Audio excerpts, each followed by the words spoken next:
Wel, Aleric Jones ydy'r targed. Sylvester ar peniad, mae hwnna'n rhydd yn y cwrt. Yr ergyd, Hawkins yn methu ar y cynnig cyntaf.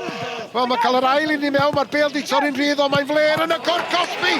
A mae'r gol wedi dod a'r gŵr sydd wedi chael ydy Ricky Watts. Fe sgoriodd o yn y drydydd rownd yn erbyn Rhydaman union y flwyddyn yn ôl ac mae wedi gwneud hynny unwaith eto. 8 munud ar 20 o'r gêm wedi mynd a mae Hwlffordd ar y blaen o gol i ddim.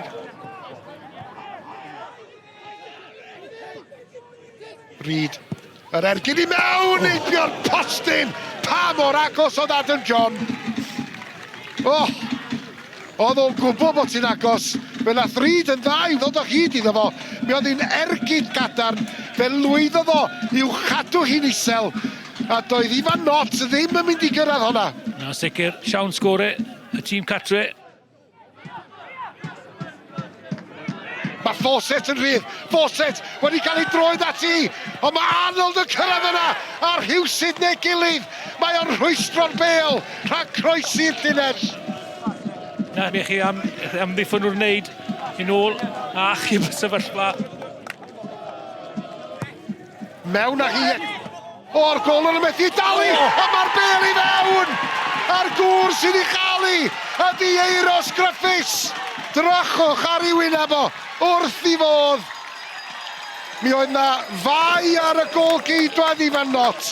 A methu cael ei ddwylo at y bêl. A pwy oedd yna'n disgwyl, ond y gŵr yna, Euros Griffiths. A dyna ni, y chwipan ola. Cicia o'r smotyn ryddi yma ar y rec. Gyda dim yn gwahanu'r ddau glwb ar gicio o'r smotyn a phob chwaraewr allanol wedi argydio, roedd holl bwysau'r fuddugoliaeth yn eistedd ar ysgwydda'r ddau gol geidwad Luke Martin ac Ifan Not. Fe wnawn ni ail ymuno a sylwebaeth Gareth Roberts i weld pwy fydd yn hawlio'i lle yn y bedwaredd rownd. A da ni lawr at y ddau gol geidwad. Luke Morgan ydi hwn. Golwr Rhydaman. Dros y trawst! Drian ag o! Petai Ifan Not yn llwyddo o'r smotyn, mi fydd Hwlffordd yn cyrraedd y bedwaredd rownd. Mae Not wedi llwyddo! Mae Hwlffordd wedi mynd â hi! Gorfoledd i'r ymwelwyr. Siom eithriadol i'r tîm cartre.